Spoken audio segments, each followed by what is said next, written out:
Hi, everyone.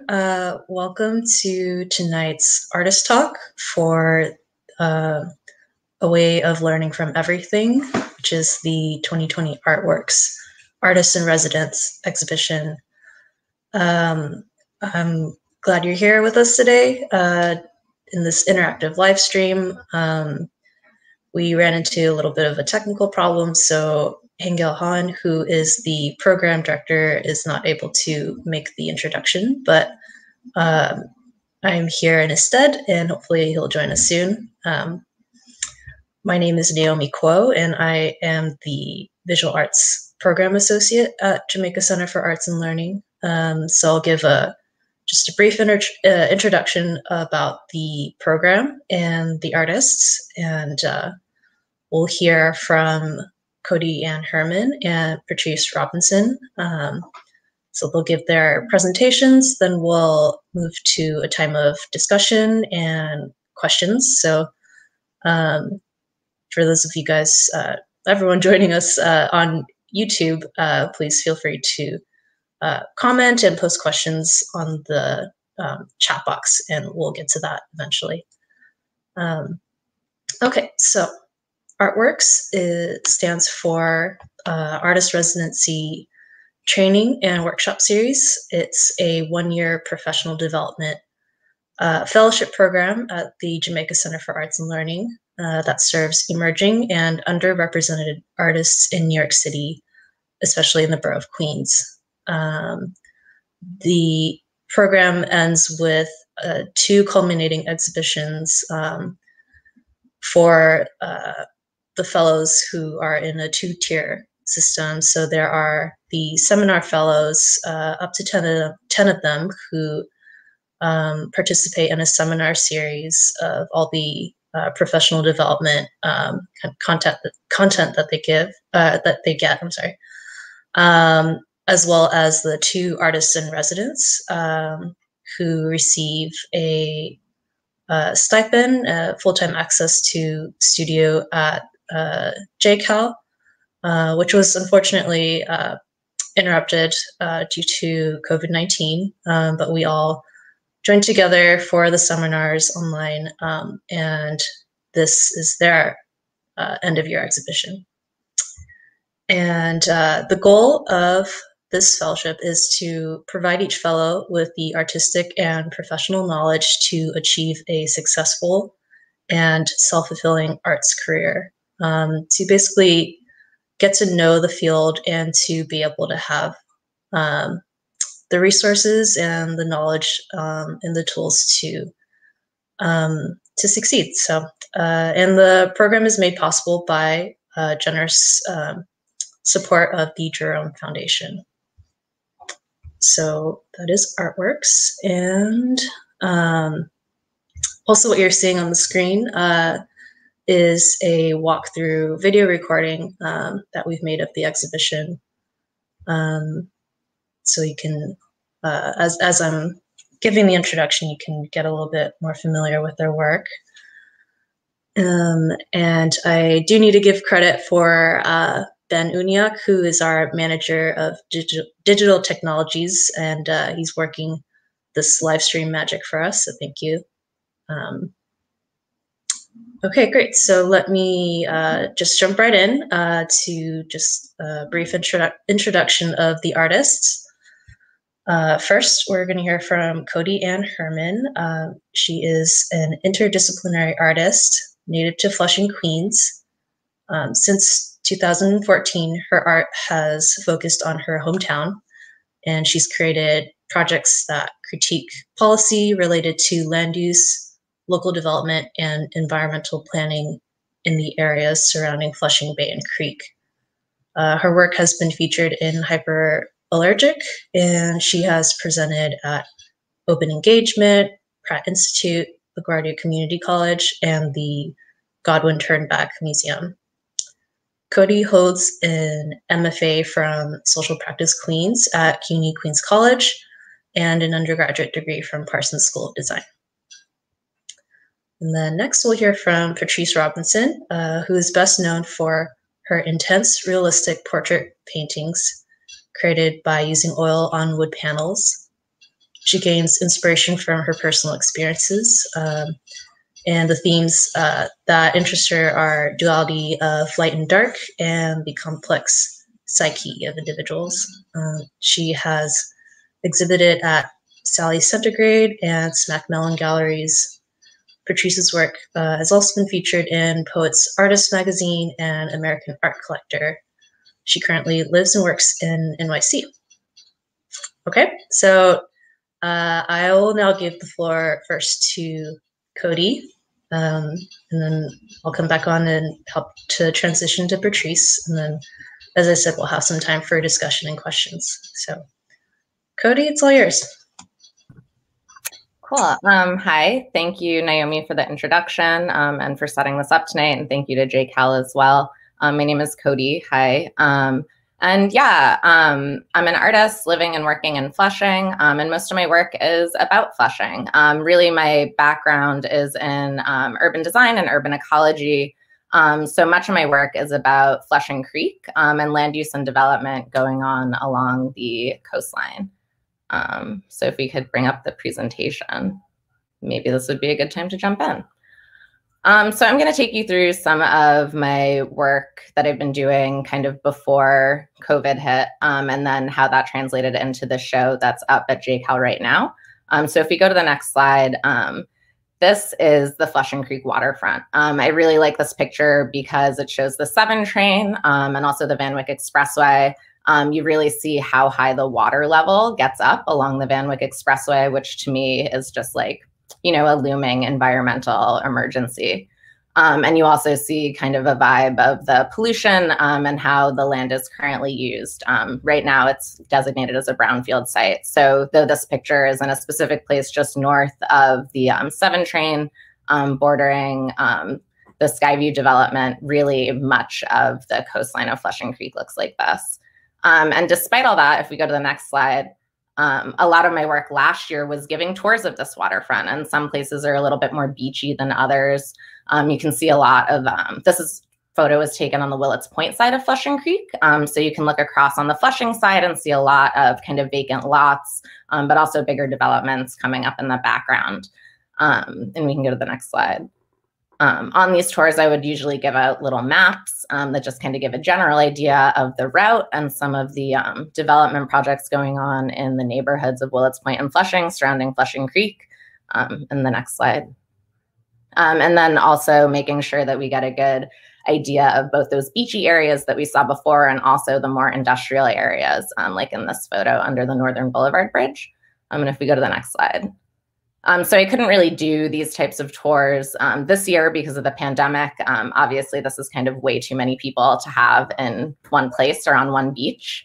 But yeah, another thing I had wanted to do this year, if we go to the next slide, was continue working on the project that I have been doing for a couple of years now, Passive Recreation Platform, which is I keep forgetting the measurements lately, 2 6-foot by 10 feet floating docks that join together to create experimental habitat for not only marine life like oysters and seagrass, but for people too.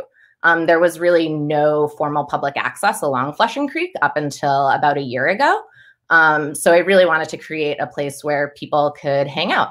If we go to the next slide, this is kind of an aerial view. It's tied up under the Northern Boulevard Bridge. You have to take a canoe or a kayak to get to it. And once you're there, you can do things like barbecue, if we go to the next slide. Which is super fun to do on a weird little floating island, kind of in this super polluted waterway. Next slide. But also this year I was able to put some seagrass in it, some spartina, which helps to ultimately clean the water. There's a lot of combined sewage that goes into Flushing Creek. So things like spartina, and if we go to the next slide, oysters as well, they really help filter the water. So this dock, which I really had hoped to take people on tours to this spring and summer, would have been populated by not just people, but also these oysters and seagrass as well. And now, next slide. This is the show at JCal now. And the real central piece is kind of my response to not being able to go out to the waterfront. And it's called Flushing Creek from Home, if we go to the next slide. And it's a really large 8-foot by 7-foot plush version of Flushing Bay and Creek. So I was totally bummed that we couldn't go out and hang out by the waterfront this year and do tours and things like that. Not only because of social distancing regulations, but because of the high amounts of sewage in Flushing Creek. Actually, that became a really good indicator for how many people were infected with coronavirus, because you could actually measure coronavirus in people's poop. So while Flushing Creek is getting filled with combined sewage overflow, it's also getting all this COVID bacteria in it as well. So creating this plush version of Flushing Bay and Creek that you could hang out on and hold and kind of enjoy from home was really the inspiration for this. And if you go to the next slide, while you're lounging on the pillow, you can read basically 10 years of city planning documents. It's like close to 2,000 pages of text. And they're like really huge, like 4-inch documents, some of them. But yeah, the idea is this summer I couldn't go out to the waterfront as much. So I really just sat and really dove into these planning documents to really understand what's shaping the waterfront. And I thought maybe all of you guys would like to too. So if we go to the next slide. This is a gallery view. This is me in the gallery. But also last week we were able to see some photos of other people in the gallery if we go through the next couple of slides. So people could sit on it, look at these plans and understand things like the Flushing waterfront rezoning, which is currently going through a ULURP process like as we speak. So next slide too. Just different ways to kind of hang out on the creek when we can't hang out in boats or things like that. And this is a show that I had last year, part of my MFA from Queens College. And again, I had that passive recreation platform, the Living Dock, in the center of the gallery, which created this place for people to congregate. And it was, I didn't really think about it at the time, but it was fun to be able to have this place where people could sit and hang out. So with the Flushing Creek from Home piece, I wanted to do something similar. And if we go to the next slide, this is just another gallery view. And now we're going to go talk about the map that's across on the wall from the Flushing Creek from Home piece. If we go to the next slide. So this map, Local Development Loop, really highlights all of the existing conditions that are happening around Flushing Bay and Creek in relation to land use and development, and also the proposed changes, really with an emphasis on the developer F&T and how they have transformed downtown Flushing and 39th Avenue into a luxury retail and lifestyle corridor. So that's what most of the information is about. If you click on the link to view the show online on JCal's website, there are also opportunities for you to download this map, read it more, or print out a copy yourself. Also, if you visit the gallery too, you can grab a copy. So you could just run through the next couple of slides. That's what it looks like. And then moving from there on. So the video that's on the wall kind of frames the whole history kind of Flushing Bay and Creek and really dwells on the legacy of the former Queensborough president, Claire Shulman, and kind of all the ways that she comes into play in relation to land use and development. The video is just kind of scenes of clouds, kind of like a daydream or a fever dream, something like that, and plays audio from, if you go to the next slide, the official celebration of life and legacy of the Honorable Claire Shulman put on by the Queensborough President's Office and Schnepp's Media earlier this summer after Claire passed. But it's really interesting to see kind of the sound bites that came from all these politicians and people that have worked with Claire in the past and how that begins to tell the story of her legacy. So again, if you go onto the JCal website to view the show online, the link to the video is there as well. So you can see it then. Next slide. And then zooming out again, one of the last pieces is Valley of Ashes, Claire, which is the series of Claire Shulman's eyes, if we go to the next slide. So Valley of Ashes references The Great Gatsby. On the first page of chapter 2 in The Great Gatsby, F. Scott Fitzgerald talks about Flushing Creek and refers to the area of the valley as the Valley of Ashes, and really has this eerily similar description to the landscape that we see around the waterfront today. But it also really draws attention to kind of the power of the business class and politicians and how that looms over the landscape for years to come, even after those businessmen have come and gone. So the series started off as different prints of politicians' eyes, which is referenced in The Great Gatsby, these eyes looming over the Valley of Ashes. If we go to the next slide. Different politicians that played a role in Willets Point, like Cuomo, Francisco Moya, de Blasio, Melinda Katz. All these people kind of had pull over the Willets Point development. So this is a previous installation. If we go to the next slide. Just a different view, some postcards that people filled out to local politicians. But also I really like this piece because if we go to the next slide, I love the idea of just taking them off the wall and using them at protests and actions. So this is a photo from an action against the LaGuardia Air Train, maybe last year, 2 years ago. So Governor Cuomo is really trying to push the LaGuardia Air Train through, similarly to the same way that Claire Schulman was really gung-ho about the Flushing Local Development Corporation and the Special Flushing Waterfront District.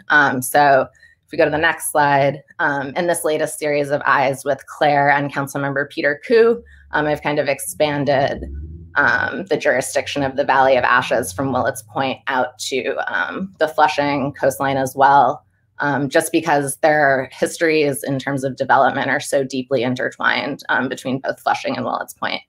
So this is actually a photo from an action yesterday where we have different people came together to come out against the Special Flushing Waterfront District.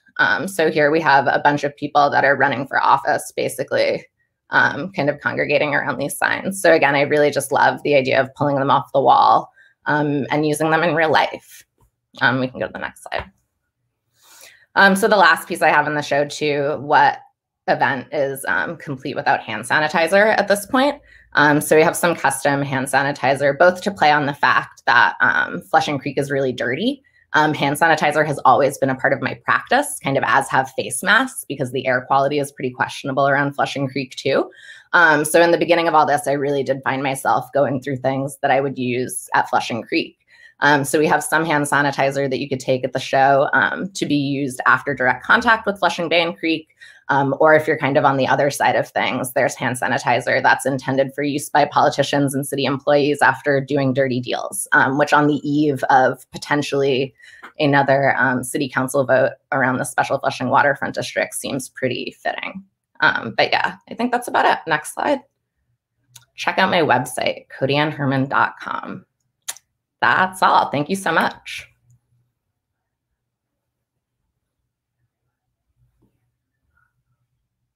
Oh, you're muted. I'm muted. Yes. Oh, classic move, right? Mm-hmm. Thanks, Cody, for just sharing your work with us, and really grateful to be able to just really get to feature your work as well as Patrice's. So yeah, we'll come back to you at the end, and we'll bring up Patrice now. Great. Thank you. Thank you. Hey, Naomi.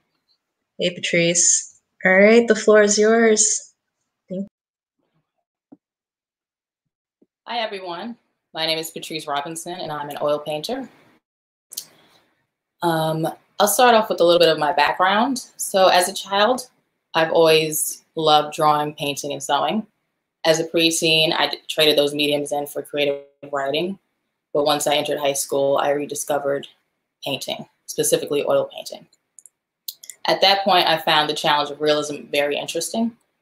Rendering minute details like pores, tiny brow hairs, and fine lines became an obsession. Being able to use paint to create pictures never gets boring for me. For this body of work, I continued to create portraits. I really wanted to create an atmosphere for the viewer so that they could step into it and imagine themselves and the subject being in any number of environments. In this first slide, the painting is called Looking for Place. Looking for Place features a portrait of a man looking around and contemplating what to do and where to go next. I wanted to emphasize his anxiety by focusing on the fine details in his wide eyes. Most of these portraits are very introspective. I tend to bring a lot of my own thoughts and feelings into my work and stories by using familiar faces. Next slide, please. The Black backgrounds are meant to show that use of one color over a large area doesn't just represent negative space, but also an environment that is full. This painting is called A Place Unknown. A Place Unknown is meant to illustrate the idea that what may not be visible may still be possible. I like to focus on building up thin layers of paint at first and then adding thick layers of smaller details like highlights to create the skin and hair. For the background, I added black and silver glitter in various shapes to make it look similar to the aerial view on a satellite map. Next slide, please. Map 1 is an oil painting and an acrylic painting with glitter that focuses on ideas, traditions, and cultural practices that we tend to hold on to as human beings. I wanted to explore and question why it is that we do that. This map is meant to act as an actual map of a person's life. The images painted in the stars are taken from photographs that I and family have collected throughout years. These paintings, including the stars, are of traditional events like weddings, birthdays, and christenings. Next slide, please. Map 2 is the companion piece to Map 1. It's also an oil and acrylic painting. Ancestry is another major theme in these pieces. I was actually inspired to do these paintings because I'm in the process of learning more about my Jamaican and Puerto Rican heritage, questioning how all of these lives and times before me came to be. Also, the idea that people can be connected through blood but never get the chance to meet is so interesting to me. There are so many generations before us and after us that will never have the opportunity to know, but somehow we remain linked. In the map paintings, I wanted the viewer to catch glimpses of precious memories that may trigger a memory of their own. Next slide. When making this body of work, I wanted the viewer to feel optimistic when they saw it. In this piece, Collision, by placing the figure in profile as he is looking up at a group of stars headed straight for him, I wanted to express the potential of life itself. The figure is on a collision course with the stars and is literally about to be hit with his potential or his destiny. In addition to using old imagery, I also take my own photographs in order to tell a story in a certain way. Next slide. In this slide, you can see a close-up view of the third panel in the collision piece. I decided to use wooden star shapes to give more weight to the piece and to make it more visually interesting. Stars also represent something that is outside of ourselves, but also a major part of us. We're all made of stars, but can't touch them. I also wanted them to represent an ancestral figure or spirit that exists only in this form. Next slide. Starry-eyed illustrates the theme of optimism even more. The figure is actually conscious and confident about their future and of where they may be going. Here I mixed in black and silver star-shaped glitter to give the surface a gritty texture and make reference to the night sky. I enjoy the mystery that deep shadows bring to a work of art, which is why most of the figure's face is in shadow. Next slide. My work always circles back around to the theme of spirituality. Through painting, I'm able to ask questions relating to the meaning of life and connection to the world around me. All of these questions are about my connection to the earth, to family, and community. So yeah, that is it.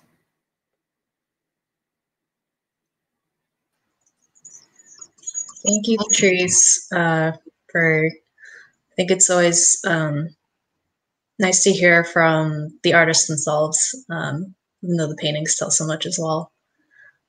So now I will invite Cody up with us, and we'll start off this conversation part with just a few questions that both of you can answer and kind of be able to hear from each other and talk with each other as well. Then we'll get into a little bit more of the specifics of your own work, bodies of work. So just pulling back and looking back now at this completed year of your residency, could you guys both share just what it was like to be in a residency in the middle of a pandemic, and yeah, start from there, I suppose. Well, I had definitely looked forward to sharing a studio with Patrice and kind of having that community with the other fellows too in the cohort. And I really think that's probably the biggest. Yeah, I agree. Yeah. Zoom just doesn't really cut it. You know, we tried, but. Right. Yeah. It was, you know, really what I wanted to get out of the residency was that sense of community and making friends with artists and just bouncing ideas off of each other.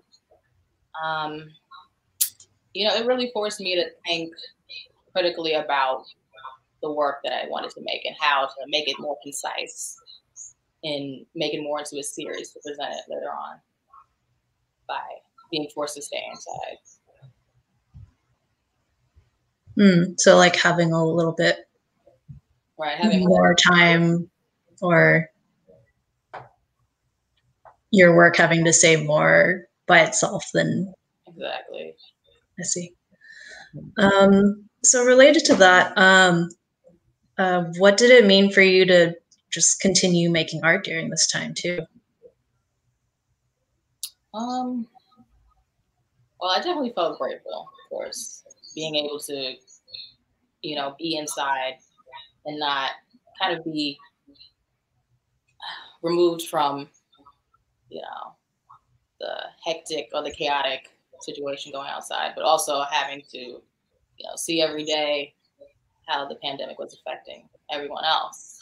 I think, you know, it was a mix of emotions, but I think it forced me to make more optimistic work, to be honest, because I didn't want to feel so depressed or so sad or present a sad image to the viewer for the show. I would say contrary to that, I definitely did like sad work where it's like I just want to crawl up in a ball next to Flushing Creek on my floor and feel something soft.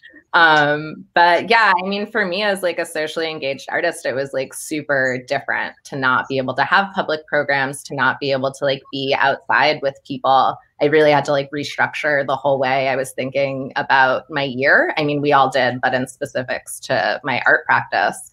It was super different. And I do think like the video I made is kind of just like me spending too much time with myself and being in my own head and kind of creating this like weird fever dream narrative. So yeah, I'm glad you handled it better than I did, Patrice. Right. So we can't share the same space together, you know, in that studio environment that we're used to. And also public means something different as well, right? Like we're all in our homes and this is the new public program, like what we're doing now, right?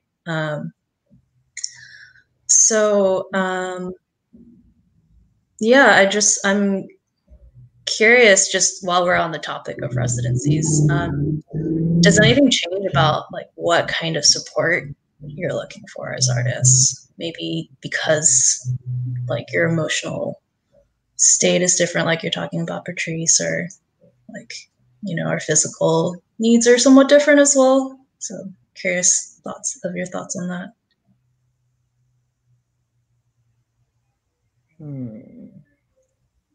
Challenging. Yeah.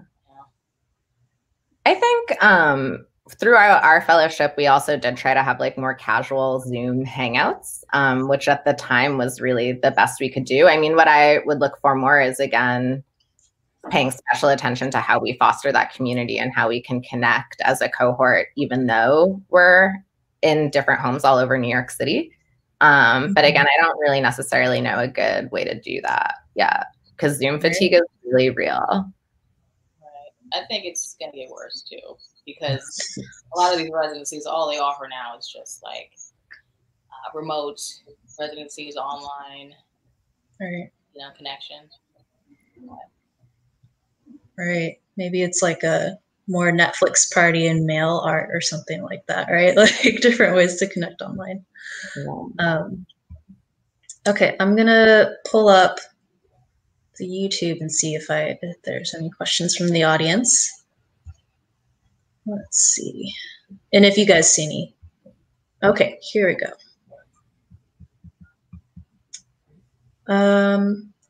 Okay, so we are needing clarification on what are brownfields. That is a Cody question. Ooh, cool.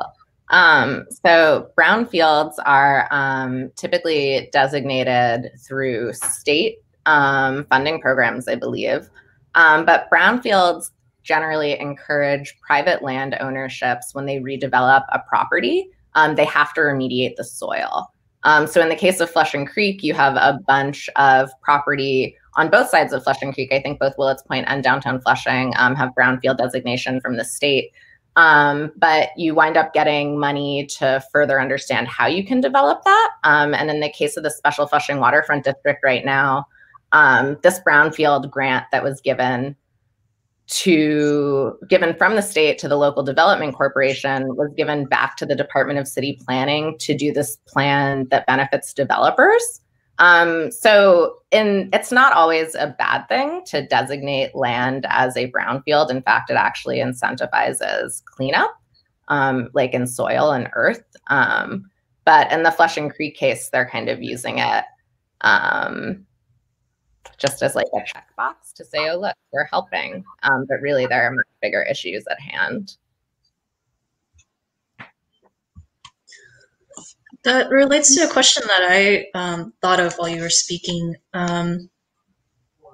So The Great Gatsby, just fun fact, Great Gatsby is one of the books I did not finish on my high school summer reading list, but I know about that quote that you're referring to, the Valley of Ashes. And it seems like places that are more run down or neglected are vulnerable to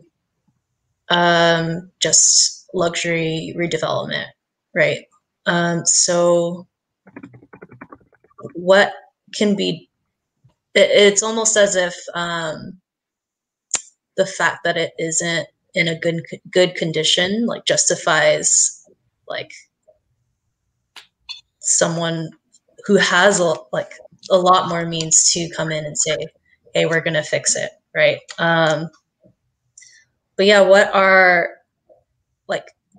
is that connection flawed? I'm trying to gather my thoughts here. I hope you know where I'm going. Yeah, what are the alternatives to that kind of redevelopment? If we are looking for more of like a people-centered plan, or is the narrative of like rundown needs help, only way to help is this? Like, yeah, what's the alternative? I'm going to try to give a relatively short answer to this. But I mean, as we move forward in like urban development, generally speaking, we really need to be conscious of like the wealth gap that exists in America and in cities especially. And I think one thing that a lot of people, especially in New York City, are looking towards right now is community land trusts. So literally giving back the land to people to manage and maintain, and like a nonprofit organization would typically be holding the land in that scenario. But I mean, that takes a lot of crazy processes like downzoning and convincing developers that they don't want this land anymore, that it has no value. So it's pretty complicated. I don't know a lot about it, but I think community land trusts are definitely something that people are looking towards for that type of solution these days. Is it something that you think your art addresses too, like bringing people into places where they don't usually go, and like starting a process of like familiarity? For me, the familiarity aspect and kind of that experiential component of my work really has to do with experience-based community stewardship and ecological stewardship, which may be an imperfect word to use, but you really don't have people that care about ecology and natural environments unless they have an experience there. So having tours, whether they're on land or on water, really helps people. I think one of my friends said that after a day out in Flushing Creek, he like looked his ecological trauma in the eyes as he looked into like the sewage tunnel. So really it's about that connection and seeing it firsthand that I think draws that bridges that gap, bridges the gap. Yeah, I was gonna ask you, like, what do you expect the people you take on tours to get from the tour? Yeah, I think for the tours, it's definitely about the experience they get and seeing it firsthand. Because, you know, we can talk about ecological conditions and we can talk about numbers and data as much as we want. But really seeing how something could be so neglected, something that's especially supposed to be taken care of, like we expect it's taken care of by municipalities and the government, to kind of see it fall into the situation that it is now, I think really gets people questioning and critical, which is always exciting to see. So I'm going to read a question from Floor. How do you, Patrice and Cody, see the themes of your work cross over from Flushing Creek to the intimate portraits of possibility? It's a great question. Well, I mean, Cody and I are from the same city, so I see it everywhere. You know, land development and new high rises being added like every week to Harlem, Brooklyn, Queens. So I think it's a lot about displacement and, you know, not having any type of compassion. It's all about money. You know, it's more important to make a dollar than to provide, you know, the citizens with proper housing and a way to live in everyday life. Yeah, I think when we were talking about the name of the show, we really decided that the places where our work does intersect is in this critique of urban life. So yeah, we're from the same city. Right. Well put. Do you find, Patrice, that do you find yourself thinking about or just expressing that kind of anxiety about, you know, where to live, where to go, like that's related to these kind of larger systems as well? Yeah, definitely. I think the whole show is pretty much, well, the whole series that I created is about being displaced and feeling pushed out, basically. So, but I wanted to kind of exclude or take out like any specific environmental structures like buildings or, you know, city streets, just because I wanted to be more relatable or more I don't know, easy for the viewer to make up their mind as to where the environment is. More possibility. Right, kind of fill in the blank with what those causes are for them. Yeah, I see. Yeah, Patrice, more of a comment than a question. I enjoyed just your explanation about like how stars are both like bring in the idea of like ancestors as well as possibility of the future. So it's like past and future together. I thought that was really nice. Do you find that you've learned something from the process of painting these? Like any answers to the questions you're asking? Like, for example, why do we have all these human traditions? Right. For example. Yeah. I kind of went into creating the paintings just kind of with my own idea of why we do the things we do. And I think it's just, even the pandemic kind of answers that question. Like, we're so desperate to be together. Like, we always find a way to, you know, come together in large crowds or we're always looking for like a sense of community. So these like traditions like christenings or weddings or birthdays is like an opportunity for us to be together and to just feel connected. Yeah. Right. We're gonna have to find new ways to keep doing that, right? I have a question from Heng-Gil. Do you have thoughts about how your art would look like in the future with this new way of interaction? I guess new media, like video, maybe live stream. Yeah, I tried to provide like files to have these printable maps, so maybe people could print them at home. So kind of figuring out ways to really make the stuff shareable is maybe one way to look towards the future, digitally shareable. And also the map kind of has self-guided routes you can take. So that's kind of like an attempt to envision this new way of working where we can't always be with one another. Right, kind of in maybe in a street art vein too, like leave a mark here and the next person can see it. Yeah, geocaching or whatever, right? I have a question from Tashrika. Apologies if I'm not saying the name right. What do you think about the pressure on artists to respond and make sense of this moment? Thanks for asking, Tashrika. Are we doing that to you right now? Is that the question? No, in seriousness. But. I think it's always there though. It's always there's always going to be like a moment, you know. But I think it's kind of impossible not to respond to it in some way, even if it isn't super blatant in the work.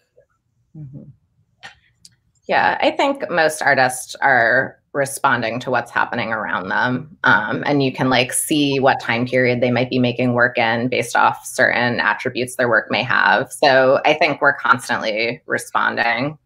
Though put on the spot with like questions about a pandemic, and it's all of our first pandemics, you know, it's a little weird, but try not to feel too much pressure. Right, we're all figuring this out together, so no pressure from us. It's a nice comment from Flora. I'll read. Let's see, she imagines a powerful partnership between the portrait of the land and the intimacy of people telling stories together through a variety of mediums each of you use. Anyone want to respond to that?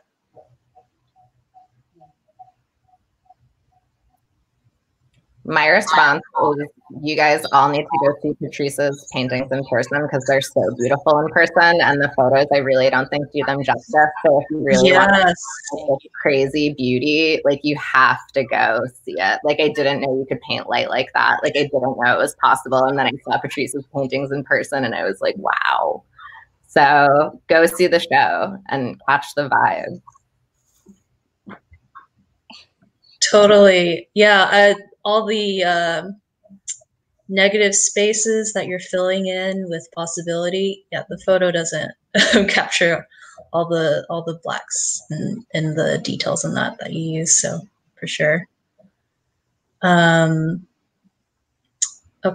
I think one or two more questions. How are you inspired by each other's work going forward? Well, I'm super inspired by Cody's work because it just makes me think more about my environment, and it's so it's also personal to me because through my paintings,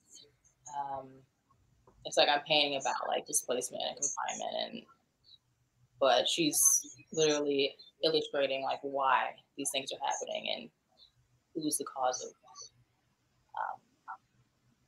I guess the changes that we're seeing in the city. So, yeah. Yeah, I'm definitely inspired by Patrice's work too, because again, we've talked about it. We know we're trying to tap into these same stories about gentrification in New York.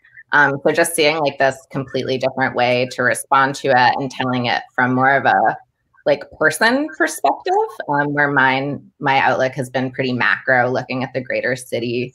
It's super nice to see that take on it, and maybe I'll try to dip into that side of things one day. Ooh, what's gonna happen next? Maybe I'll learn to. Sorry. Maybe I'll learn to paint. Imagine. Wow. Anything's possible. So related to that, what are your next steps? What's next for you guys? At any level, you can answer that, however you'd like. Well, for me, I'm just thinking about like expanding on the ideas that I've already began to explore. I'm hoping to paint bigger portraits. Maybe even explore like, you know, more detailed backgrounds, more like specific locations. Yeah. Maybe another residency or shows, hopefully. Yeah, I guess just keep doing what artists do, ? But I would definitely look forward to kind of figuring out how to grapple with public programming, what's going to be safe, what's going to be comfortable for people, and what that looks like, I guess, is a step that I'm going to be taking. And yeah, just continuing to try to foster some community, whether that's in residencies or on Zoom calls, whatever we got. Great. I'm curious, just an add-on, if you are thinking about the gallery in a different way too. I guess especially for you, Cody, since I think with the Flushing Creek at Home piece, it's like that's a gallery piece, but it's kind of all we can get of the creek in a safe way. So yeah, does the gallery become this like strange utopia, or not, if not utopia, like, you know, fever dream place or something? I don't know. Once we set up the show and the way that it was laid out, I really did think like, oh no, I created like this weird little Flushing Creek dystopia in the gallery. But no, I mean, I still think I probably generally have an aversion to creating work for that type of space. But it was fun to kind of be forced to do it. And I think it turned out decent for sure. So, you know, maybe I'll be a little bit warmer to the gallery environment in the future as well. Patrice, any comment on the gallery in general? Well, I love the way you guys put the show together, definitely.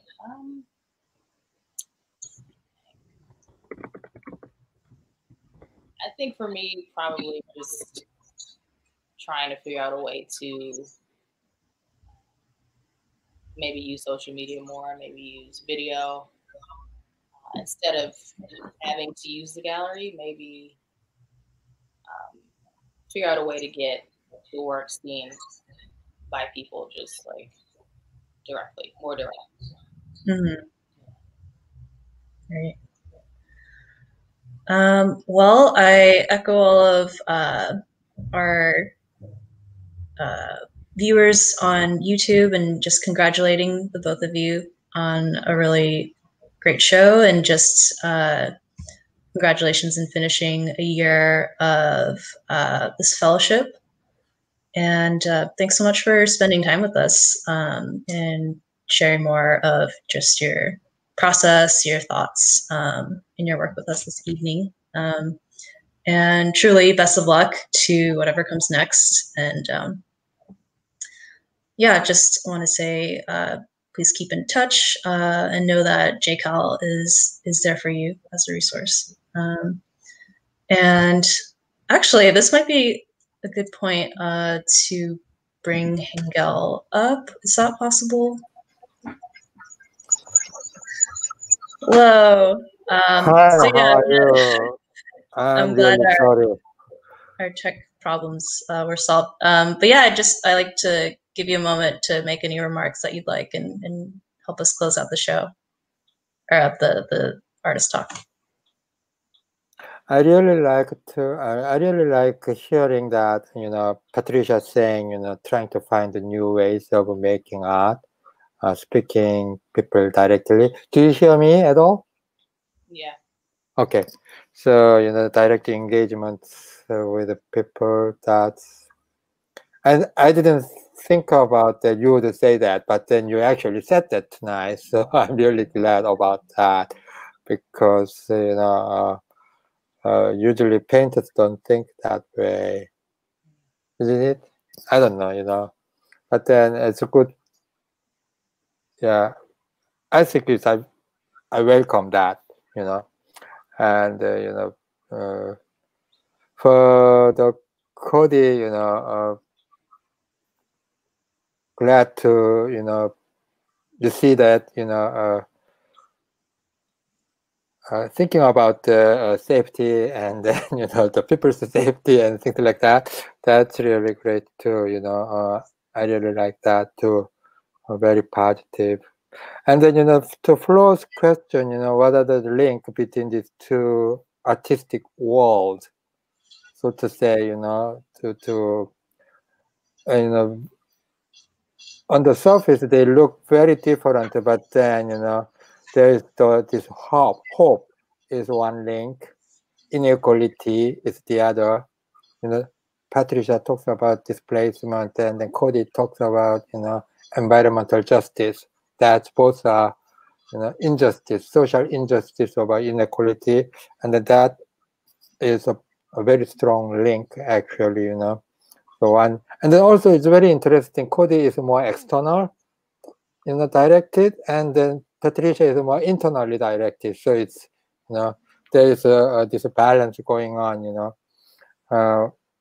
the same issue, the wealth difference, the income gap, and the social injustice that is expressed, in two different, very different ways, but then in a way they connect to, one another. So I think that's a very strong point. We didn't think about it. We didn't start, with a plan to come up, but then somehow over the year we came up this result, and which is great. Things happens the way, you don't actually have to form everything, just let it go and it'll just happen. I think that's a lesson. So, and yeah, I'm glad the title is really, really great title, learning from everything. And then that's really great title that you guys come up with, So thank you so much for that. And, and then I hope, you still are using the studio space until the end of the year, right? No? Not me. Theoretically. Theoretically. Oh, yeah, because, you still cannot, yeah. So anyway, Yeah. we should think about, Naomi too, including Naomi. We should think about, how to come together again in the future, in near future. As soon as things get a little bit calm, perhaps next summer. I don't know. How long it will go, but then we should think about reconnecting one another. And a lot of people are saying that. A lot of artists, all other artists are saying that too. So we should definitely push for that, one way or the other. Yeah. Yeah. So yeah, maybe an ArtWorks reunion some months down the line. Yeah. Things like that. Yeah. Go to the creek. Let's do it on your platform. I have enough for all of us. We could do this. Yeah. That creek takes only 3 people, doesn't it? No, but I have like enough kayaks and canoes for 12 people, I think, if we want to party. Okay. Sounds good. All right, guys. So thank you, Heng-Gil, for just your leadership in this program. Patrice and Cody, again, for sharing your work with us. To Ben and our sponsors. So thanks to the Department of Cultural Affairs, the Jerome Foundation, and all of our individual sponsors, without whom this program, exhibition, and tonight's event would not have been possible. And I'll close out with just a reminder that you can see the artwork in this exhibition online at jcal.org/artworks-AIR. And so that's the distance, access point. But you can also find a link there to RSVP and visit the gallery in person. Cody and Patrice will take turns being in the gallery on Saturdays, November 21st, December 5th, and December 12th to talk with visitors. And that's just a few visitors at a time with all our health precautions. And while you're there, you'll also be able to see an exhibition of paintings by Jessica Alzraki, actually an ArtWorks fellow from the previous year. And that show is titled Portraits of Latino Immigrants. And that's just in our community gallery that's across the hall from them. And Cody and Patrice's show, A Way of Learning from Everything, will be up until December 15th. And so finally, thanks to our audience for tuning in, and we will see you next time. Take care, and please stay safe out there. All right, good night.